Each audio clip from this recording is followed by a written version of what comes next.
Thank you very much indeed, Brian. And yes, my career has certainly taken me all around Australia, and it's certainly many occasions as a senior forecaster where I spoke to many farmers and people within the agricultural industries, and it made me realise then just what kind of impact the weather can have on primary industries.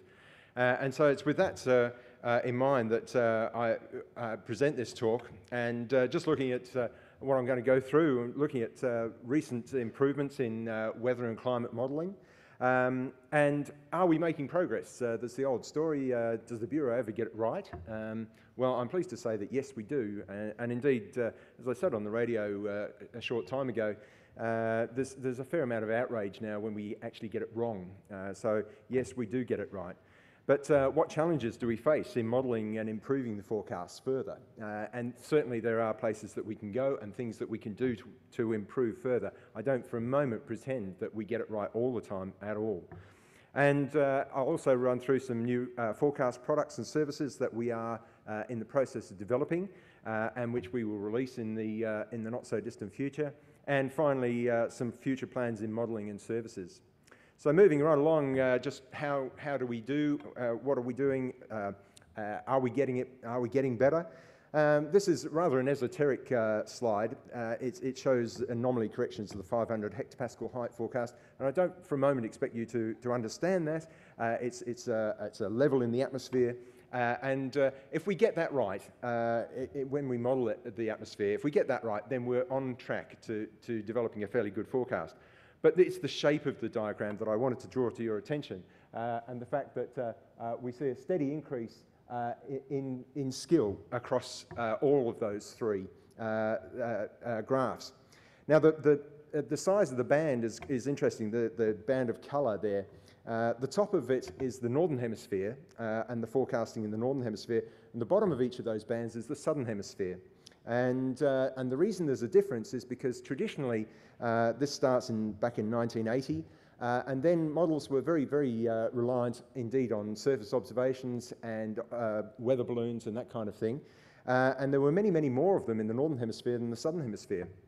However, as we've moved forward, as our observing systems have improved, and particularly as our space satellite systems and observation systems have improved and our computing power has improved to accommodate that data, then we've seen the Southern Hemisphere catching the Northern Hemisphere as the forecasts themselves improve. They're all incremental. There's rarely a radical leap in skill because forecasters take a while to incorporate new technologies into the way they operate. We're traditionally a very conservative bunch, and we don't like new things until they've absolutely proven themselves. So we're very careful about what we actually introduce. This is an example of some space data, and again, I'm not for a moment expecting you to pick out the detail, but you'll notice there's some yellow observations here, and there's some magenta observations there. That on that top left-hand slide gives you just a little indication as to how much information we can get on an average day, but then the bottom right-hand corner shows the amount of information that we can actually extract from our space observations these days. And indeed, that's just a fraction, believe it or not, of what we're actually getting, because we can actually obtain temperature observations right through the level of the depth of the atmosphere, particularly over oceans. They're particularly effective over oceans, and that's why on that previous slide we saw the Southern Hemisphere catching the Northern Hemisphere, because we've got those improved observations over the Southern Hemisphere. So we are seeing some fairly decent improvements in skill. And so how does that relate to quantities that you'd see on a normal day-to-day forecast? This is some forecast verification stats for Melbourne, and this just shows that our 4-day forecast now is as good as tomorrow's forecast was around about 20 years ago. So we've got around about 4 days of skill, if you like, over that period. And as far as the 7-day forecasts are concerned, when we introduced these, a lot of people were saying, well, you know, you're not very good at tomorrow, so how the hell are you going to go in 7 days? I'm pleased to say that our 7-day forecasts have shown fairly significant improvement over recent years, and we're now as good at 7 days as we were as tomorrow 40 years ago or so. So we're seeing fairly significant improvements, and importantly, as far as that graph is concerned, the 7-day forecasts are now as good as the 4-day forecasts were in 2000. So we're seeing very significant improvements in skill. And that's temperature, and that's for Melbourne, you might say. How about rainfall? Rainfall is a very difficult quantity to forecast, extremely difficult. We are making gains in rainfall. Again, I wouldn't expect you to understand and take in the full detail of that diagram, but suffice to say that the upward arrows mean higher skill. And what we see is around about a 20% improvement in day 1 over recent years, and skill at day 7. And for a long time it was said that forecasting rainfall at day 7 was almost impossible, but we're now showing significant signs of improving skill. But beyond that, as you can see, 192, which is 8 days and beyond, still very, very low indeed. So if you see forecasts that are more than 7 days in advance, you can have a look at this skill diagram and see that there's really not much there. That's our day-to-day forecasting, but what about climate forecasting? We provide and have provided seasonal outlooks for a long time now, and we've done that on the basis of statistical analyses. But what we're aiming to do now is take in all the components of the atmosphere and create models that are dynamic based on the laws of physics, so law of conservation of energy, momentum, mass, temperature, and moisture. And so these are the equations that we're going to apply to climate modelling as well as day-to-day forecasting. And we can do that because of the increasing power of computing that we've got available to us. And so how are these doing? Our new climate modelling forecast, which is the Predictive Oceanic Atmosphere Model for Australia, so POAMA, has seen significant improvements over the last 8 years or so since its inception, and again, it's due to increasing supercomputer power and improving observations that go into this. How have they performed in recent times? Well, very well as far as the prediction of this La Nina was concerned. We recognised the potential for La Nina in 2010 during autumn, and it allowed us to comment on it publicly in our ENSO wrap-up during the middle parts of 2010. And indeed, our forecast for the summer of 2010-11 indicated the distinct possibility of increased likelihood of tropical cyclones and increased likelihood of flooding rains. So while I'm pleased to say we got the predictions right, I'm very sorry for those people who've been badly affected by these events. And how are we going to include this improved technology into our day-to-day forecasting going forward?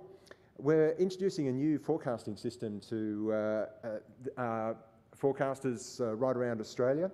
It's called the Next Generation Forecast and Warning System, and it builds on the graphical forecast editor, which was developed in the United States but is now being adopted for use here in Australia.